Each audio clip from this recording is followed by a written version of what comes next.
Welcome everybody.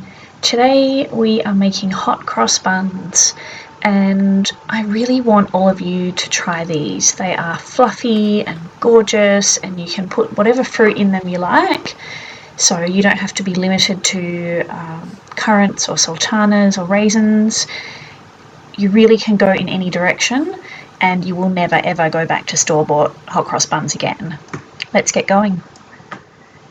First of all, we're going to activate the yeast. So I'm using active dry yeast. You can skip this step if you want to use instant yeast, but really we're just mixing the milk, a little bit of sugar and the yeast to make sure that that yeast starts bubbling and is activated before we mix up our dough.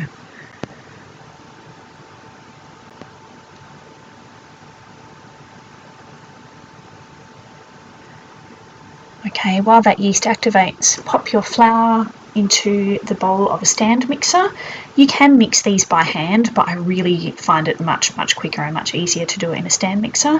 Pop in some sugar and then we'll add the spices. I use a mixed spice blend, some ginger and some cinnamon and just a little bit of salt.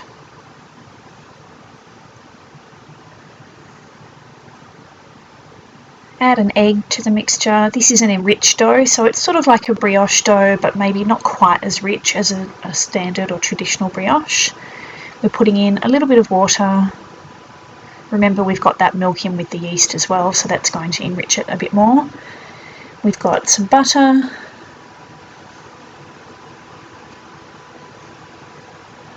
And pop that into your mixer.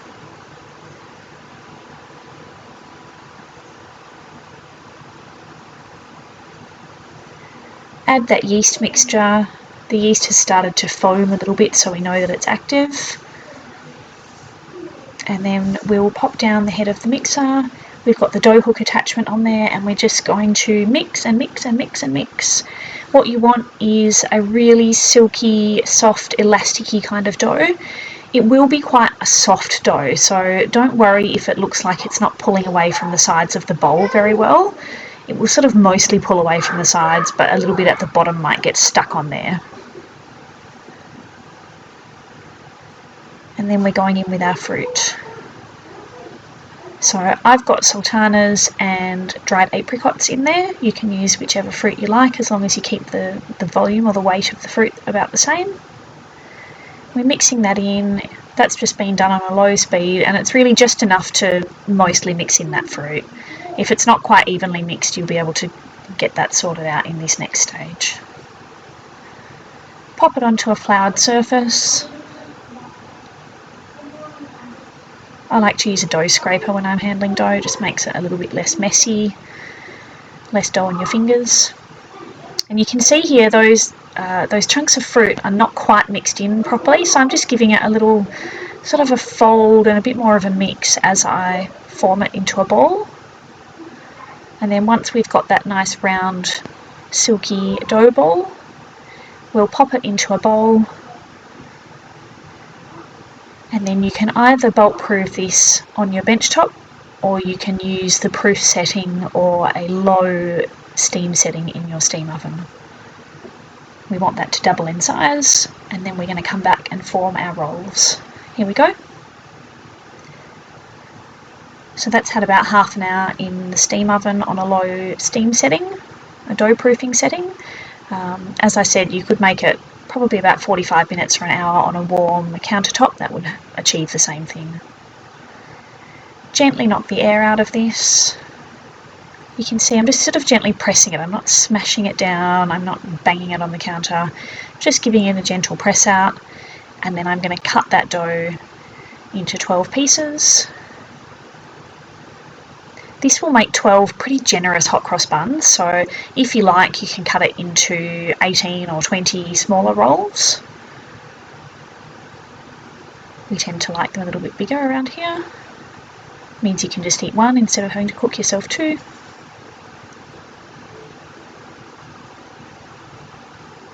And there we go, nice even bits of dough. You can always just chop a bit off a bigger one and stick it onto a smaller one if you need to. And then sort of pinch and squash the edges, forming it into a little ball, and then you turn that ball over so you've got the seam underneath and give it a little roll, like a really gentle kind of roll, just with the palm of your hand, and that will form a perfect sort of dough ball fairly quickly. That's the quickest way I've ever found to do it. I'm not sure how professional it is, but it works for me. And repeat until you have got all of your little dough balls ready to go into a pan. You can bake these in a 12-inch round pan if you like, or like I've used here today, that is a 9-inch by 13-inch baking pan or sheet pan. And then we've got our hot cross bun mixture, our cross mixture. That's literally just a little bit of flour and water. You'll find the quantities in the full recipe on the Steam and Bake website.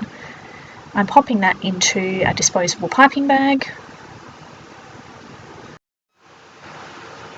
And then I've just snipped the end of that piping bag off, and you can slowly run that flour and water mix just straight across the top of each bun.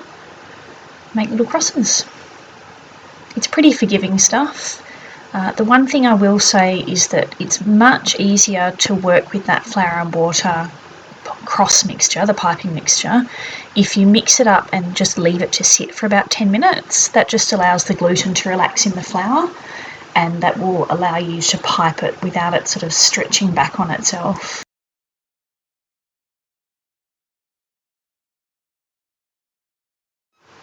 Those are ready for the oven, and like magic, here we go. We've got beautiful cooked hot cross buns, and then we want to brush them with our glaze mixture. This is optional, but it makes them really shiny and lovely, and it just sweetens up the tops of those buns a little bit. That is sugar and water and a little bit of glucose syrup if you've got some.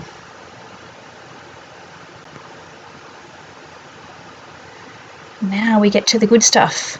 So this is what your glorious homemade hot cross buns will look like on the inside.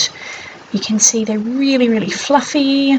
That proofing, particularly in a steam oven, will make them really fluffy, and they're actually a pretty quick bake for a yeasted product. So if you have a look here, beautiful and glossy and fluffy, ready to pinch bits off and pop them straight in your mouth. They're really good eaten just as they are, or with a little bit of butter the first day, and then toasted up on the next day.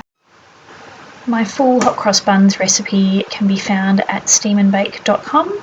See you next time.